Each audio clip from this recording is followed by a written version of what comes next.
So, Robin, beside me here, is the daughter of Mal and Shelley Yo, proud parents in the back there somewhere.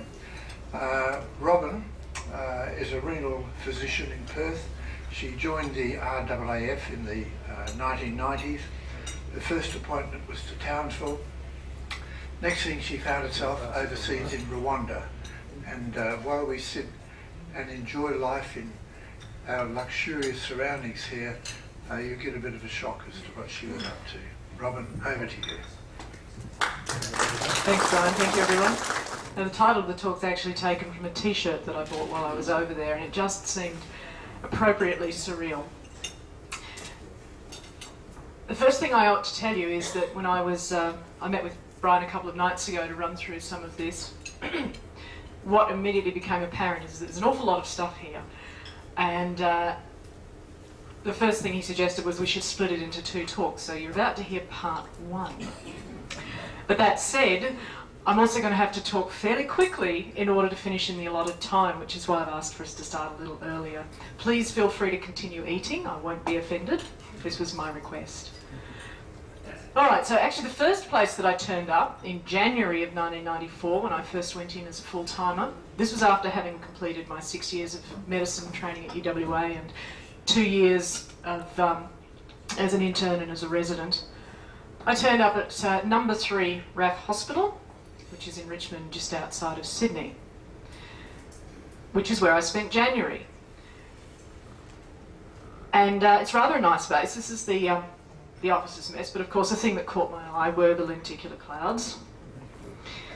But what was actually on the horizon was this: bushfires.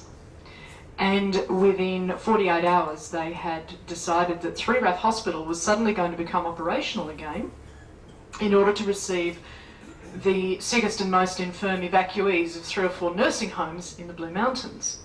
And so with very little notice, and with most people off on Christmas leave, we suddenly had to wind up the hospital. Now that's fine for me because, you know, I just come from working in public hospitals with old people. Well, not that old, but certainly some who are not unlike this. As you can see from the photos, what we had to open up the wards that hadn't accommodated more than 3 or 4 patients at a time for decades.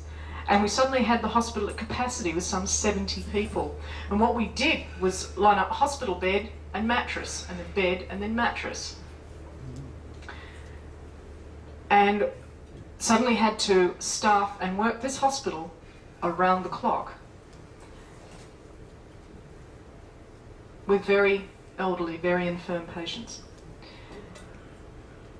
And then afterwards, after the fires were out, and obviously the rest of the base was very closely involved in actual firefighting. There was a parade, there's always a parade, and official photographs. 6 weeks later, I then went and actually did some basic officer training. So here I was being an officer in the Air Force without any background training. So you go off and you do, this is when you start your acronym training. So JOIC followed by JOEC, being the initial and executive courses. So JOIC is 13 weeks of basic officer training. That's where you're supposed to learn how to be an officer. So this actually is our passing up parade. That's me in the background there. I think my mother might have taken this picture. Yes, because she was there that day. So here we are, all looking very formal. But of course we were learning to do things like navigate very, very short bridges that we had built ourselves, undertake search and rescue of dummy pilots, and obviously get the bus out from wherever it was bogged. But the other thing we learned was how to behave in the mess. Anyone who's military here will understand what's going on. Now the nice thing about being at Point Cook is that on any given weekend people do this. Then you can just go and stand on the airfield and watch it happen. And whilst I like flying, I've always had an even greater love of just watching aeroplanes fly. So then July arrived, and instead of going back to Richmond, the doctor in Darwin decided it was time for him to get married, so I got a month in Darwin, which was fabulous, because July is a great time to be in Darwin. Yes, we went down to Catherine. This is one of the air traffic controllers and one of the dentists from up there. And the reason I put up a picture of the air traffic controller will become obvious in a moment. You get to meet all sorts of interesting people in Darwin. That's Don Burrows. Anyway, when I was leaving, the preferred airline at the time was ANZAD. So I was being loaded into a 727. I just strapped in when one of the crew arrived by my side and said, would you like to come and sit up on the flight deck? And as it turned out, the air traffic controller had just radioed down and said, you've got one of our officers in the back, you want to give her a ride in the jump seat? So this doesn't happen nowadays, but I then got to fly from Darwin to Adelaide and then Adelaide to Melbourne in the front seat of a 727. Of course, the next thing that I had to undertake was my aviation medicine, or AVMed, followed by aeromedical evacuation training. Now, these are two separate courses. When I was in the last course to do aviation medicine training at Point Cook, just before they picked everything up and took it to Edinburgh in South Australia. And the best part of that course is the last week, which is known as the Medical Officer Flight Experience course, where you go to sail, you put on your flying suit, and you get given your own roulette and his plane. And so I spent a week basically learning to fly. Now at that stage I actually had a restricted private pilot's license. And so I was able to log all of the flights. And the first one was just basic effects and controls. Second flight was a night flight. What we were actually doing, having done the theory, the aviation medicine theory, we were learning things like how to understand illness in aircrew, how illness might have an impact on the capacity to fly, but also medications, how flying might affect you if you happen to harbour long-term illness. We did chamber runs and hypoxic experiences, and we were loaded onto an ejection seat simulator and fired up in the air above Port Phillip Bay, and there was all sorts of great things that we got to do.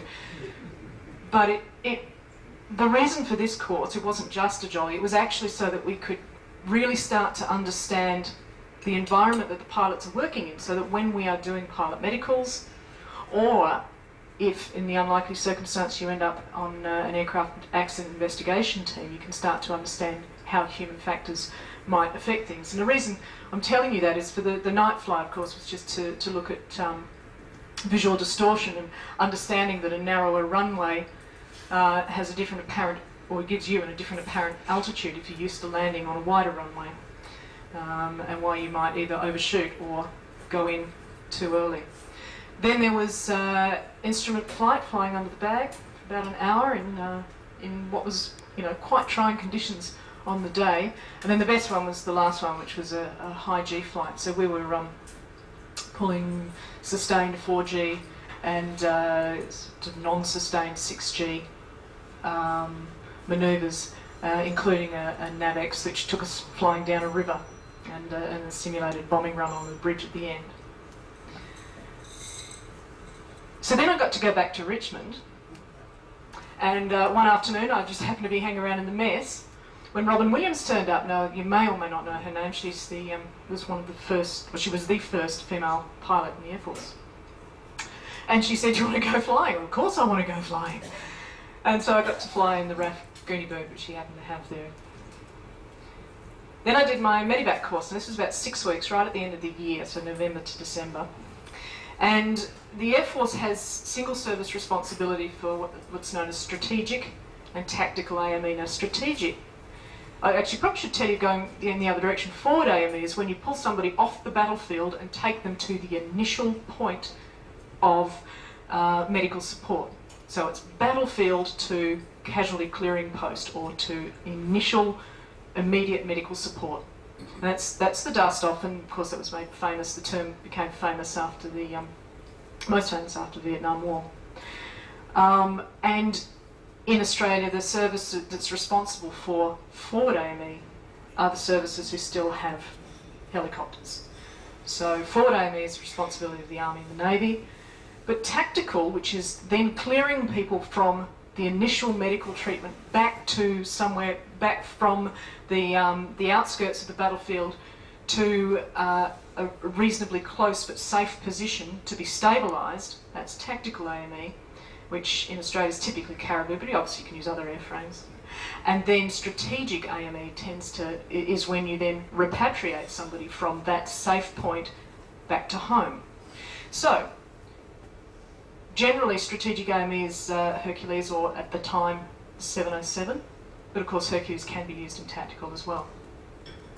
This was the course, the people who are on the course that I did. It's a mix of doctors and nurses and medics. And we were taught how to configure a Herc. This is, you put stanchions in the centre of the Herc and also along either side, and you can configure a Hercules to carry 74 litter patients simultaneously with 2 attendants. That's a full load. So once you've loaded them up, then you go and do this to them.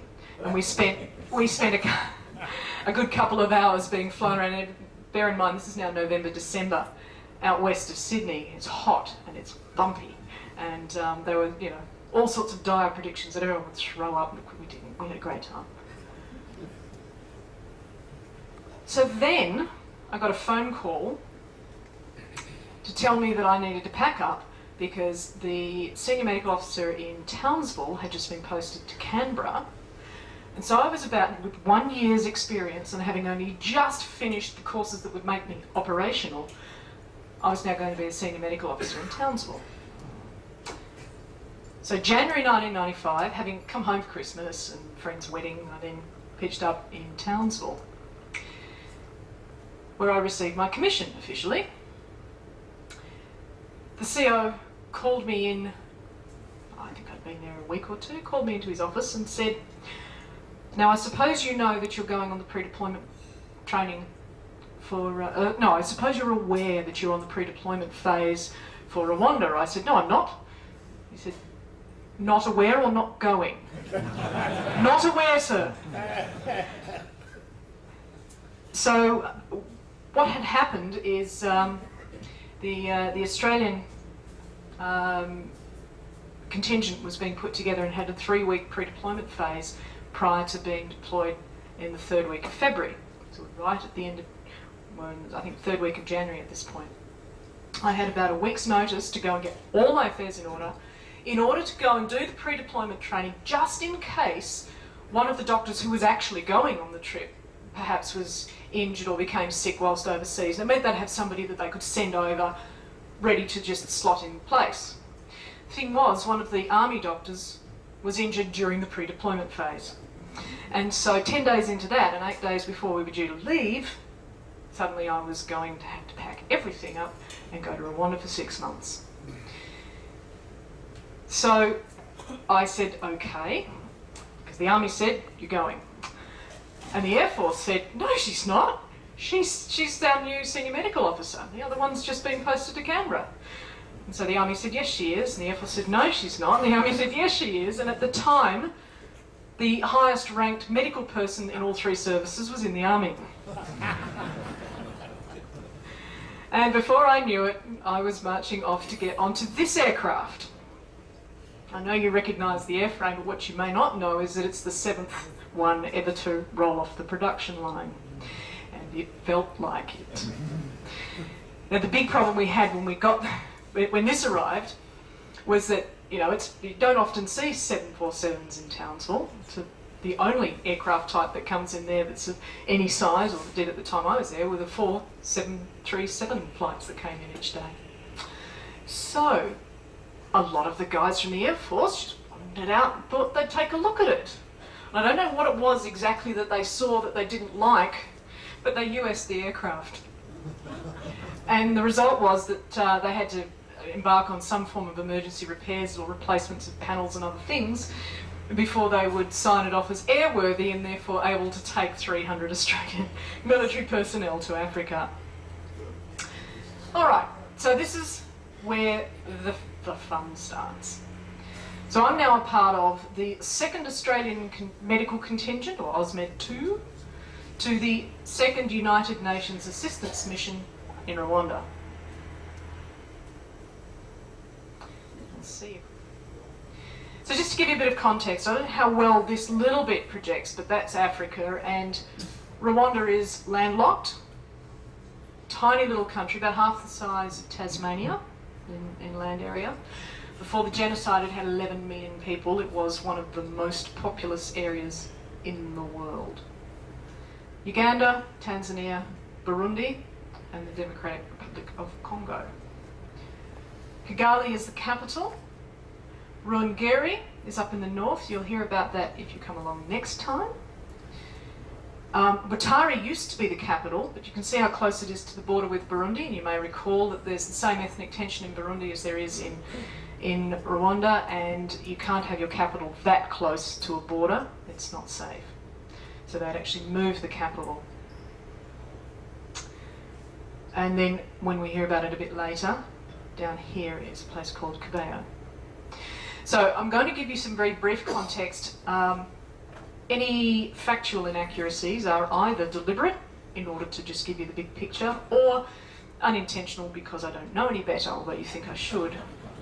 In essence, there has been an ethnic conflict between two large ethnic groups, the Hutu and the Tutsi, for many, many years.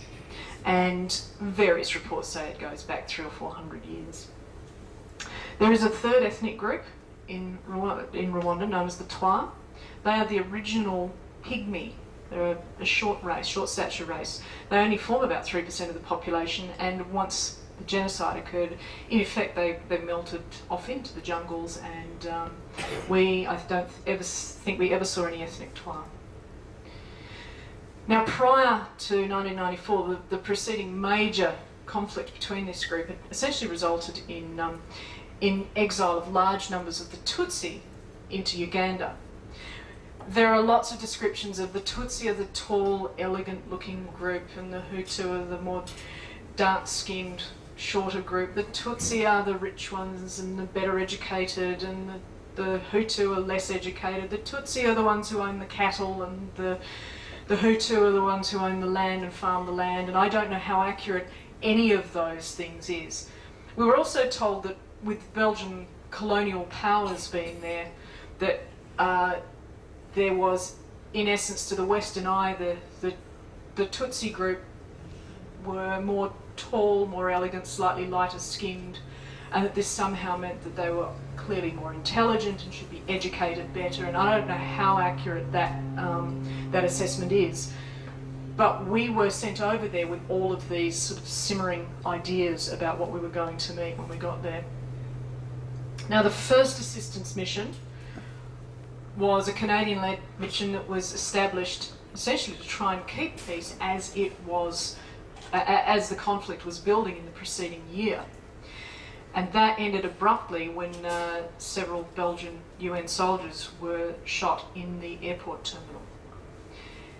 Following which the UN pulled out, and the moderate Hutu-dominated parliament was in power, and the Rwandan Patriotic Army, which is the Tutsi-dominated army, were in Uganda on exercise.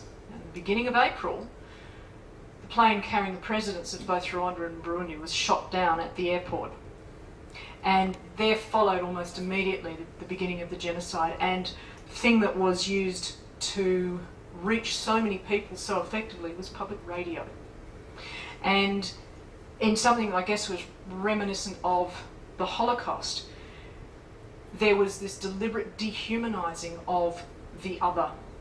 Therefore, with the Hutu rising up against the Tutsi were referred to as cockroaches. They were dehumanised, less than human. Therefore, to kill them was nothing more than killing an insect. And neighbour turned against neighbour, and family member against family member, and using traditional weapons such as machetes and knives.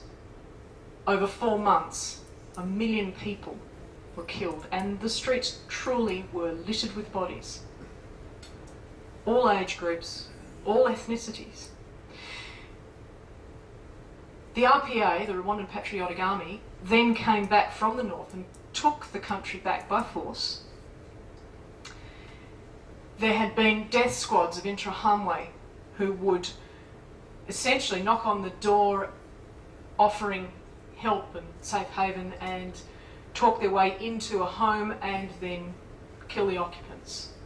And when the RPA came through, they came back with high-tech military weapons. And they landmined and they bombed and they grenaded and they took back the country. Which then, of course, led to thousands of people being in refugee or displaced persons camps. Some of whom were, of course, leaders, members and supporters of the Interahamwe, who were then under the protection, if you like, of the UN High Commission for Refugees. And therefore, the UN was regarded with a great degree of scepticism by the now Tutsi-dominated leadership, military leadership. When we got there, we were regarded with a great deal of scepticism because the UN was responsible for holding open these refugee camps and supporting and allowing safety to the, and providing safety for some of the perpetrators of the genocide. So we arrived in the middle of that. When I say we, the first contingent arrived in the middle of that. So there was a UN resolution to form UNAMIR 2, and this discussion was going on actually just as I was coming back to do my AVMed training.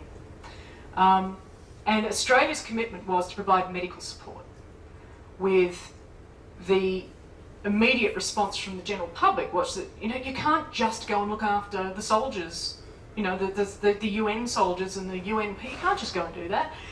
You know how bad that is. You've got to go in and also look after the people.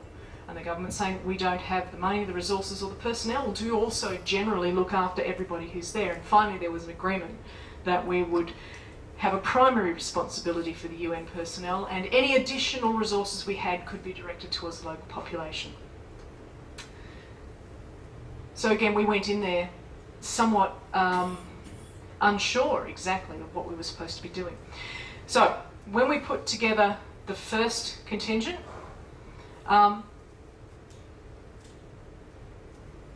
they put together a 300 personnel group consisting of 100 medical people, 100 infantry and 100 support, so cooks and drivers and translators and so forth, who went in and secured the barracks and secured the hospital, cleaned it up, cleared the dead bodies out of the wards, and established operational facilities and began to provide medical services.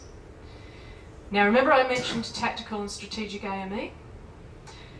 Originally this was only going to be one field hospital, but strategic and tactical AME was a requirement from the UN. That was what the UN wanted to be provided, and that's a single service responsibility for the RAAF. So, to their great chagrin, the Army had to include about 20 Air Force personnel along with this deployment. One of whom was the squadron leader, who happened to be our chief instructor on our AVMed course. So that was actually truncated so that he could go off and become part of this. So I was then put on the second rotation. So in fact, the first rotation had really done the hard yards. By the time I got there, it was pretty well sanitised in comparison. So I took this off Google Maps only a day or two ago, and I was actually able to trace it back and find in the city of Kigali a current photograph and relate it back to what I can recall. So this is the hospital building that we used. It was actually the Eye Hospital, with the main central hospital basically being, that's the main reception of the central hospital and the main wards. And so what we did was we cordoned off this section here. We had a back gate there and a front gate there with infantry on the gate 24 hours a day. Meanwhile, this is where we actually lived. We shared this compound here with a battalion of Gurkhas when we first arrived. This is a 4-storey accommodation block that housed all of the officers, all of the senior NCOs, and also all of the female troops. This was 4 or 5-storey high barracks that housed the other ranks, and then this was a 3 or 4-storey building that had the mess hall and so forth. We had an armoury and other security posts here. And then in here we had, you'll see a photograph and a tick that shows you where we had satellite communications, we had armoured personnel, vehicles, etc. So this was the compound that we lived in, and this is where we worked. And anytime you had to walk out, around and down the hill, you had to wear, obviously you're in uniform, you had to wear your rifle, you had to load the rifle, so it was at load, not at action, so we hadn't actually cocked the weapon. Any women walking anywhere outside had to have a male escort, and there had to be at least one male for every 2 women, and preferably a higher ratio, because they knew that if you really want to intimidate a force, then you abduct the women. And so we had to be escorted any time we walked to or from, day or night. Preferably we should have been escorted into here, but there were many times when we went across simply to the hospital in order to just go and assess patients. So this is that accommodation block where all the NCOs and officers were accommodated. On the ground floor we had the gym, we had the showers. Showers. 3 days a week. For 40 minutes, they set up a communal shower, so 40 minutes for the men, then 40 minutes for the women. 3 nights a week you could have a hot shower. This was our fresh water supply. Now, if you wanted to go to the toilet, first, ground, first, second, third, we were right up on the very top. That's where the women's toilets were. We didn't have toilet seats, that was a luxury. So, if you want to go to the toilet, of course the toilets don't flush, so what you do is you grab your bucket. Now anyone who's familiar with Douglas Adams' Hitchhiker's Guide to the Galaxy knows that a towel is very important, but I can tell you in the real world, a bucket is what you need. It was one of the first things that was handed to me when I took over the room. So, you take your bucket, you go down, you fill it up, and then you trudge all the way up the stairs. Now there's one thing I didn't mention when I showed you the map. It's right in the centre of Africa, it's on the equator. It's 7,000 feet in the air on the equator.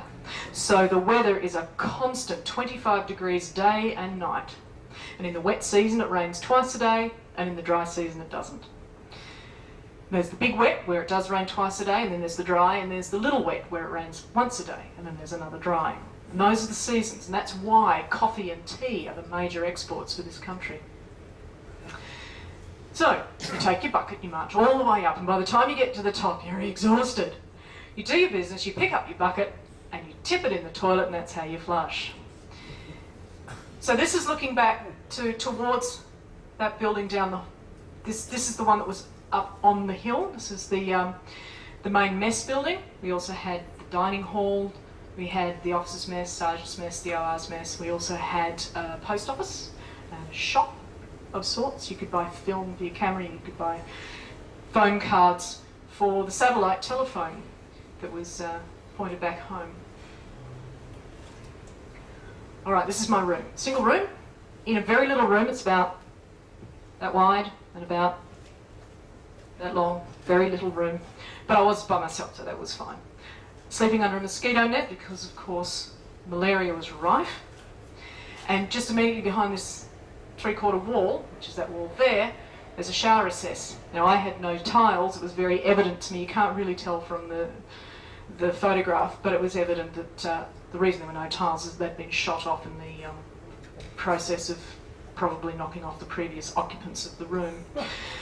But the plumbing at least worked. So I had a shower recess and I had a basin. So I would bring my bucket up, and if I needed to have a wash at any other time when the showers weren't running, or if I'd missed the showers because I was working, I would use my immersion heater. That was great. So immersion heater, into the bucket, cup canteen, stand in the shower recess and have a shower. Okay, so this is the hospital. So that red tiled building. This is as you come down the hill, you've got a security post there, which is sandbagged. We'd walk down the back, unload the rifles, try not to accidentally shoot the sandbags because you'd incur a $1,000 US fine if you did. Dental, physio, and then what's known as the RAP, or Regimental Aid Post, which is a fancy way of saying the outpatient department. Further down the hill, so I've just been showing you that bit there, so further down the hill is the main rooms of the wards. You can see that a mortar has hit the building at some point. Fortunately, well before we were there. And then this is right down the end, so by the time you get down the end, we've got the kitchen and the dining room here, and we've got the radiology. And then as the building goes across that way, we've got our emergency resuscitation area, and then you wander around the back and out again to the theatres. And of course we had ambulance and ambulance drivers. This was during the big wet, 10 o'clock in the morning. And we often had cattle just wander up. Okay, so this is how you run a hospital. You have a series of departments, and it's the same the world over. We had to take it all with us because we had to provide our own pathology services. Took the dentist, the dental assistant, engineering and tech support, so that when the machines needed to go bing and they stopped doing that, we had somebody who could actually fix them. And of course we had the aeromedical evacuation crews and the ambulance evacuation, who were a group of 7 SAS medics. And that gave them the mobility and ability to get out and undertake intelligence work as well as driving ambulances for us and providing security for medical personnel when we were out in the ambulances. So this is where I worked for the first 4 months. This is the RAP, so I was the outpatient doctor. Sergeant Ken Haynen, Corporal Franks, who Private Franks at the time, who worked with me. We had our own dispensary there, which was resupplied on a daily basis from the pharmacy out the back. We had an intensive care unit, has a total of 3 beds. So we have 2 of our nursing staff. This is an example of one of the resuscitation bays. If you've got a patient who needs resuscitation, they would tend to arrive at the back dock, and then the infantry who were providing security for that particular hour would load them onto a stretcher, and the stretcher would be laid on here. And then they would stand by to assist, so you'd have a doctor, a nurse, and a couple of medics working the resus, and you'd have a couple of infantry soldiers available so that as you need to turn the patient over, examine their back for wounds, etc., they're there to help just provide muscle. And of course we had the operating theatres. This is then Captain, I don't know what his rank is now, but Norman Gray, who is actually an emergency physician here in Perth. He was at Fremantle Hospital, so I gather he may now be at Fiona Stanley, but I'm not certain. And this is George Donalek, who was a RAAF doctor who I ended up working with later at Townsville. And of course the ward, and we'd have 2 or 4 beds in the ward, and when you had a patient staying in the ward, the family would also stay, and we would provide food and accommodation for all the family members as well. We had a radiology, so a radiologist, radiographer, and his assistant, and we do all the on-site development of the films. And of course we had a lab. So this is one of our lab scientists. They were a pretty tight group.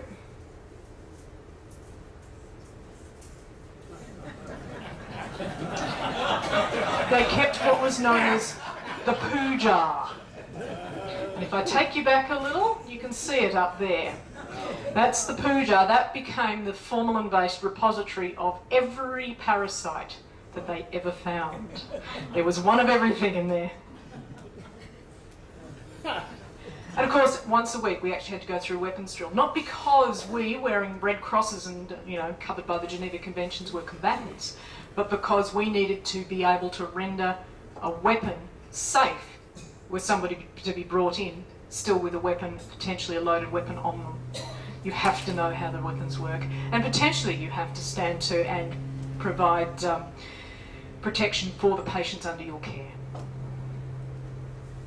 Now, unfortunately, because the sound doesn't work, you can't hear it, but this is essentially a recruiting drive for the local army. They would run past about 6 o'clock every morning chanting, and I mean, it sounded wonderful, but when people translated for us what they were saying, it was perhaps somewhat more violent than it sounded. But this would go past every morning, and we were not allowed to take photographs, so you've not seen this one. All right, so we got to work. Now, of course, that means we get to fly in aeroplanes, or in this case, in a Huey. So this was our standard MEDEVAC asset there. We had 2 or 3 Hueys that we had access to, and when a MEDEVAC was called in, that's what we would use. Standard MEDEVAC team in the Air Force is a doctor, a nurse, and a medic. And so in this photograph here we've got LAC Anne Croft, who's the medic, and Flight Lieutenant Jackie Hardy, who was the nurse. I'd worked with Anne at 3 Hospital and subsequently continued to work with Jackie in Townsville, so I got to know both of them very well. And we had been called out to pick up this guy who had a relatively minor injury but wasn't going to be able to withstand a long journey over bumpy roads into the main hospital. And it served as a nice introduction before we started seeing anything too dramatic. Now, strategic AME, in the context of being in Rwanda, was to take somebody from Rwanda up to Nairobi, into Kenya.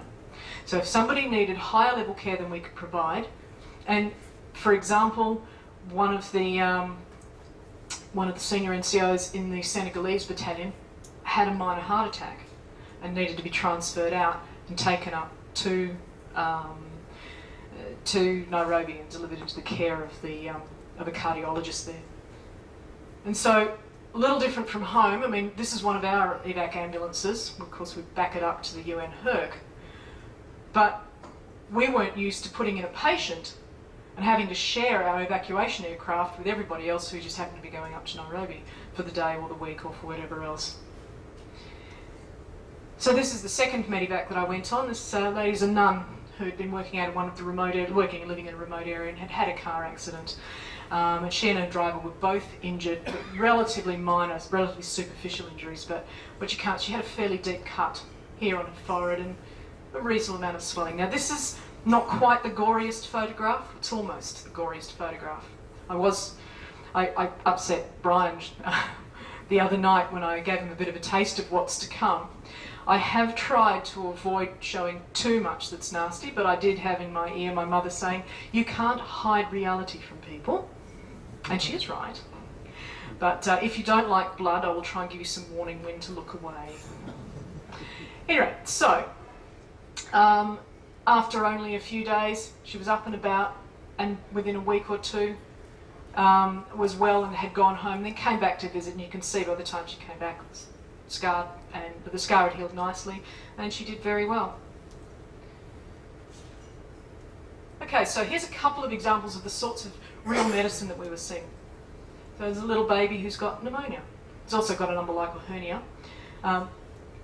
Has got just a feeding tube, which this baby was from an orphanage. The nuns had placed the feeding tube.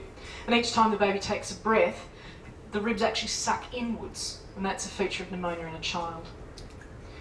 This is a little one who was severely malnourished, in a pattern that's typical of congenital HIV infection, and HIV was rife when we were there. And then this is, it's a swelling, it's actually a lymphoma, it's a tumour, so a blood cell tumour, that's very common in this part of Africa, and that is actually induced by the glandular fever virus, the Epstein-Barr virus.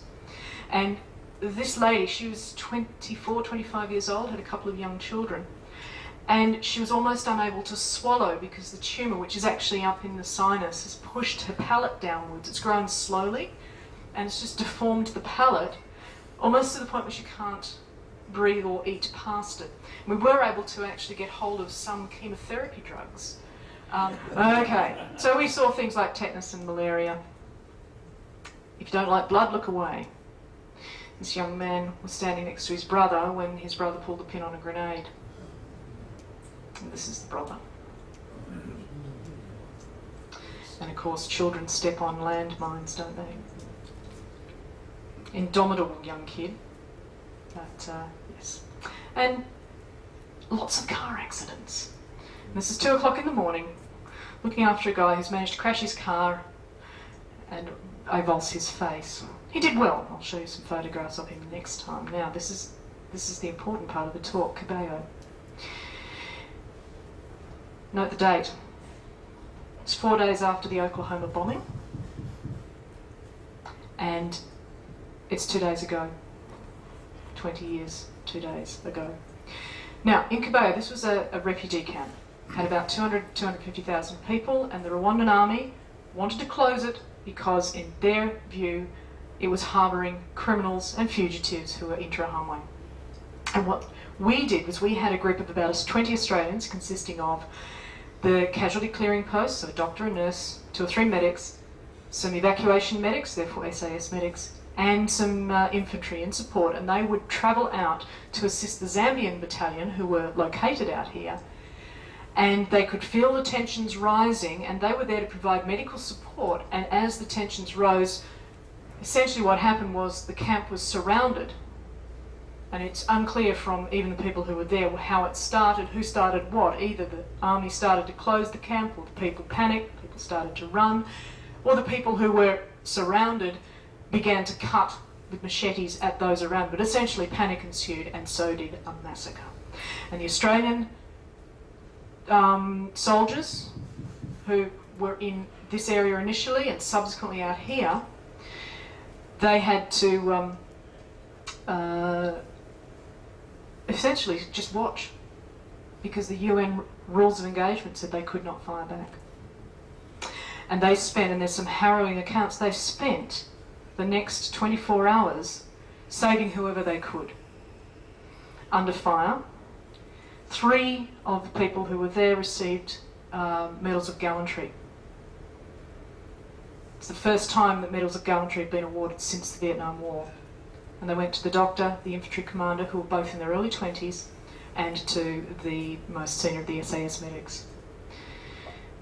Now, this was originally a convent. So we have a church, we have the convent buildings, and the Médecins Sans Frontières had a hospital running there.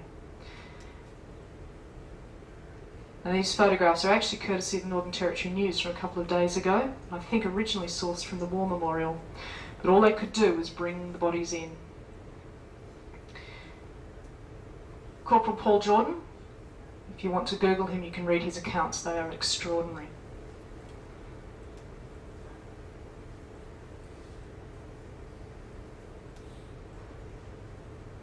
So where was I? I was doing this. I was in Nairobi.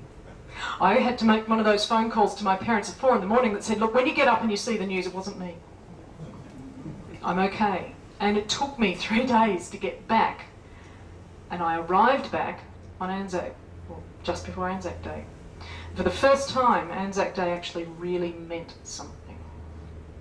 As Captain Carol Vaughan Evans, as I said, awarded the Medal of Gallantry for talking everything down while she was out there. After about a week, I was sent out there. So we're now a week after the massacre. We've got about 2,000 people left in that compound who are being starved out. Every day we had to ride in for 2 hours, 4-wheel driving through this. 2 hours each way. And as you started to arrive in the camp, you could smell it, because when people had fled, they dropped everything. And it's 25 degrees, everything just ferments. And to this day, I find it hard to go to the tip. And we would stop up on the hill just above the hospital, and everyone's in this main compound here. And we would sit and wait for people to come to us. And this was the ground. We would park, and this was the ground beneath us. People just dropped things where they could. And inside that compound were 2,000 miserable souls who were being told, don't go out, the white people will kill you, and who were living in absolute squalor with no food, no water. And it was revolting. There was no sanitation. You had to walk up what we called the slipway, which was just a latrine. It was canvas covered in poo. It was awful. Now, these photographs I found on the website of the War Memorial. And this is me escorting a patient being brought up by a couple of soldiers. We'd managed to find somebody who needed help, and we were able to extract him and bringing him up and start treating him. And we'd have different numbers who would come up each day. And most of the time, all we really wanted was food. And we would provide first aid, and if necessary, if we could, we would actually take them out at the end of the day and take them to Batari, to one of the nearest towns where there was a Médecins Sans Frontières hospital.